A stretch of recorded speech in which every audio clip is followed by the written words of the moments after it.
Bismillahirrahmanirrahim. Assalamualaikum warahmatullahi wabarakatuh. Asyhadu an la ilaha illallah wa asyhadu anna Muhammadar Rasulullah. Allahumma shalli ala Muhammad. Syahrul Ramadan alladzi unzila fihi al-Qur'an hudal linnas wa bayyinatin minal huda wal furqan. Bahwa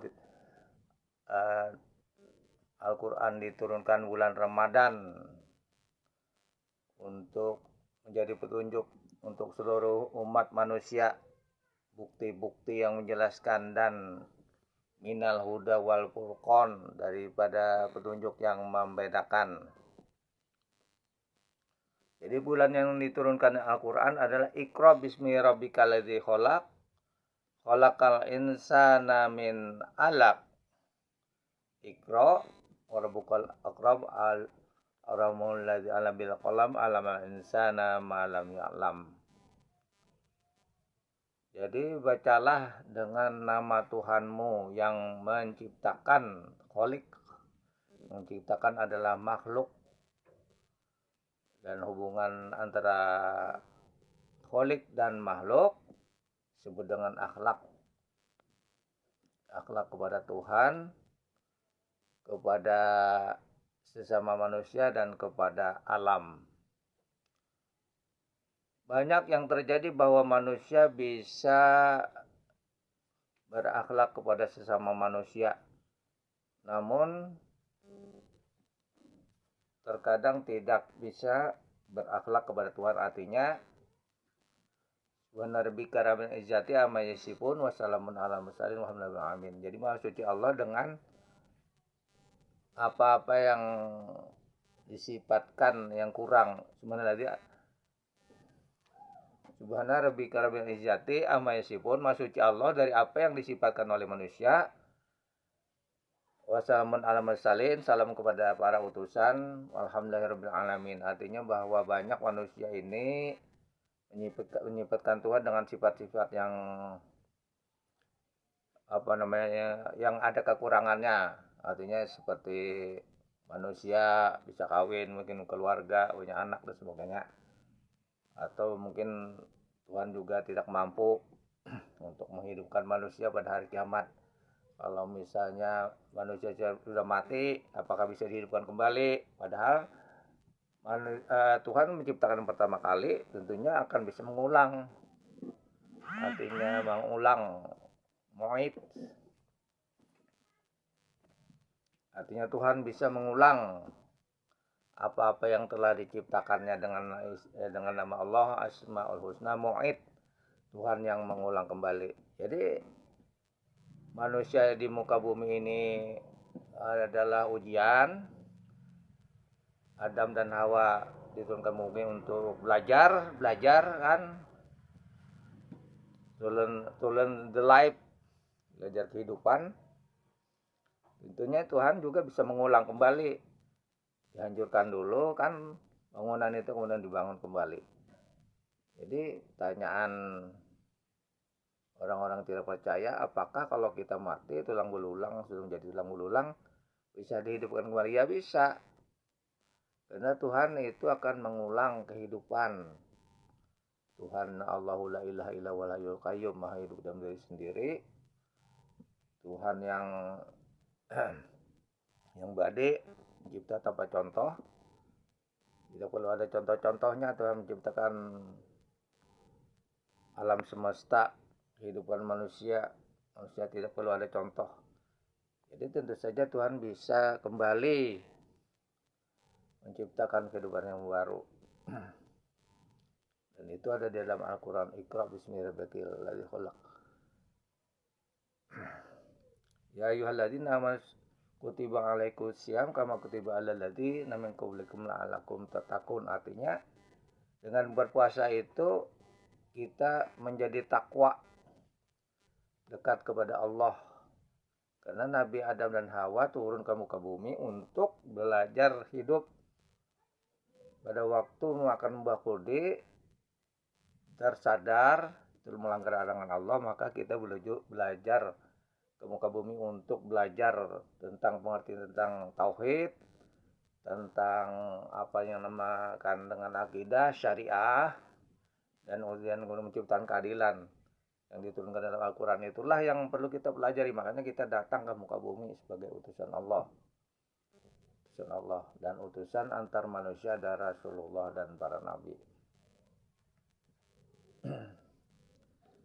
Jadi bahwa wa may yattaqillaha yaj'al makhraja, ketakwaan itu akan membukakan jalan. Dan juga di dalam Al-Quran ayat yang lain disebutkan ayat 11 surah 11 ayat 6, wa ma min dabbatin fil ardi illa Allahu yarzuquha wa ya'lamu mustaqarraha wa mustaudaha kullum fi kitabim mubin. Dan tidak ada binatang melata di bumi melainkan atas Allah rezekinya. Dan dia mengetahui tempat letaknya dan tempat disimpannya. Setiap sesuatu ada di dalam kitab yang nyata. Dalam surah 29 ayat 6 juga disebutkan maka min dabatim la tahmilu rizquha Allah yarzuquha wa iyyakum wa huwas samiul alim. Dan betapa banyak dari dabat atau binatang melata yang tidak sanggup menjinjing rezekinya, Allah memberi rezeki kepadanya dan kepada kamu, dan dia maha mendengar lagi maha mengetahui. Jadi untuk menegakkan agama Allah memang seringkali kalau negara-negara diembargo ya oleh negara superpower, tapi masalahnya adalah manusia dan alam semesta atau bumi ini diciptakan oleh Allah, sehingga masalah soal makanan minum itu sudah dijamin walaupun diembargo begitu ya. Saling embargo antara negara itu hanya untuk mencari masalah keadilan, sehingga mereka yang dipaksa atau ditekan untuk mengikuti sesuatu misalnya mengikuti liberal seperti negara Iran itu diembargo misalnya. Namun karena satu negara bisa mengembargo, dia akan minta bantu kepada negara yang lain. Makanya Rabbul Masyriqaini wal Maghribain, timur dan barat itu adalah di dalam kekuasaan Allah, sehingga kalau negara-negara yang cenderung ke barat atau liberal itu embargo, dia bisa minta bantuan ke timur, negara timur atau timur yang lain, timur tengah dan sebagainya. Dikatakan oleh Fahmi Bashah bahwa Al-Quran itu adalah bumi itu ada Al-Quran. Apa yang terrefleksi dalam Al-Quran itu terrefleksi di dalam bumi. Ya, bumi. Adanya utara, selatan, timur, barat, titik tengah, dan titik tengah itu adalah Makkah. Makkah adalah titik tengah bumi ya.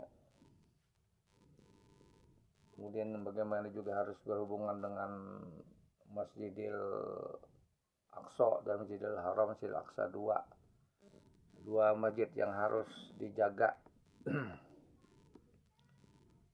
Sekarang ini Masjidil Haram masih dikuasai umat Islam, namun yang di Masjidil Aqsa belum bisa dibebaskan. Jadi ibarat tubuh itu yang ruhnya bisa dikuasai, namun fisiknya yang ada di Masjid Aqsa masih dikuasai oleh kepercayaan lain yang tidak percaya kepada umat Islam. Dan itu dua masjid yang merupakan satu tubuh yang harus dibebaskan.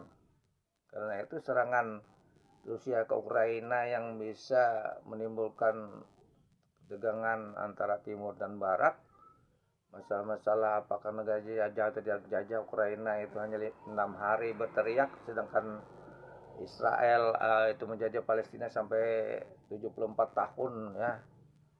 Itu apakah juga bisa dipertimbangkan atau terlupakan, dan itu harus dikuasai dan harus dibebaskan oleh kaum muslimin dan muslimat. Jadi Fahmi Bashah juga menjelaskan di dalam Al-Quran, di dalam bumi itu Al-Quran adalah bahwa mengapa bumi itu adalah Al-Quran dan juga tubuh manusia adalah Al-Quran. Di situ disebutkan juga bahwa ada surat yang namanya surat An-Namal, surat semut. Dan surat semut itu dia berada di titik rendah ya, karena kecil. Ada surat yang 27. Jadi dalam 27 itu dibuat oleh Pamibasa dengan meningkat seperti piramid. Dia buat 7 yang berletak sebelah kiri, kemudian 26 yang membentuk piramid, kemudian akhirnya surat ke-25 terus, dan di titik piramid situ dia meletakkan bilangan 9. Bilangan 9 itu surat At-Taubah yang tidak ada basmalahnya dan disebutnya sebagai Bukit Tobat. Bilangan 9 yang di titik piramid atas. Kemudian dari bilangan 9 tersebut lalu dia menurun ke kanan karena bentuk piramidnya menjadi 8 ya. Surat ke-8 itu surat Anfal ya. Ya Anfal.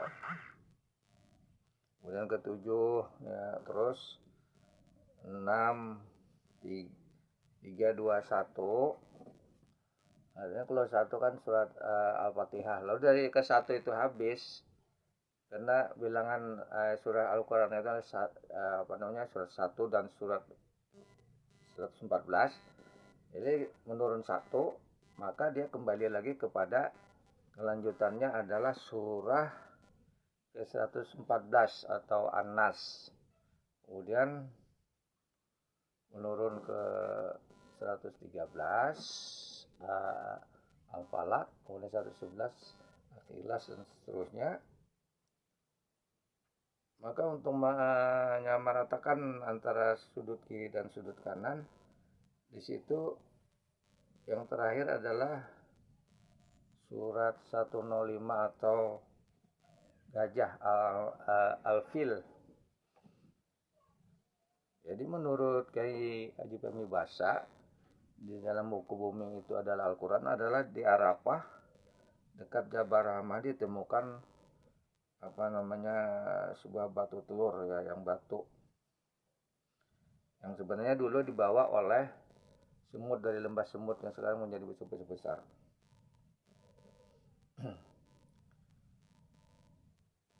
Dan batu tobat, bukit tobat itu ada juga di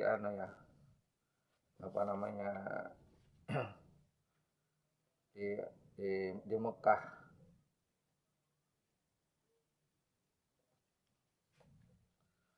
Jadi lembah semut itu dialami atau terungkap ilmunya Nabi Sulaiman pada waktu dia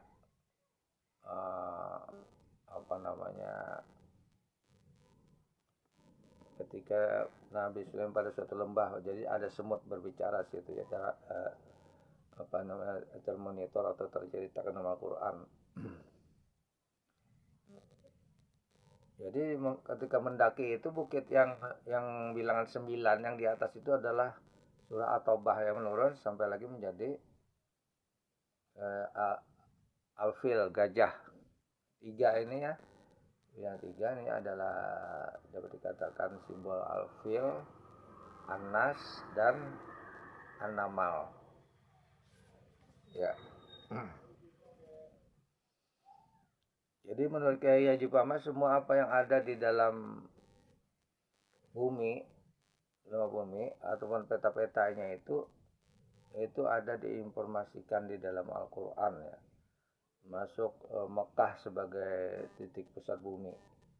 Ya, titik pusat bumi ini tidak bisa dihancurkan, karena kalau dia akan dihancurkan dia akan merusak struktur bumi seluruhnya dan bumi akan hancur. Begitu. Nah, itulah sementara yang kita ungkapkan di dalam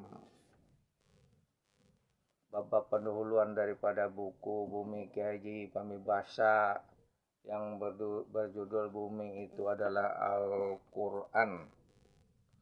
Bumi itu adalah Al-Quran. yang juga akan kita coba bahas pada Ramadan ini supaya kita lebih meyakini bahwa inna anzalnahu Qur'an Arabiyyan la'allakum taqilun, bahwa diturunnya Al-Qur'an itu dengan bahasa Arab merupakan tanda bagi orang-orang yang berpikir. Aku lu qauli hadza wa sallallahu alaihi wasallam. Wassalamualaikum warahmatullahi wabarakatuh.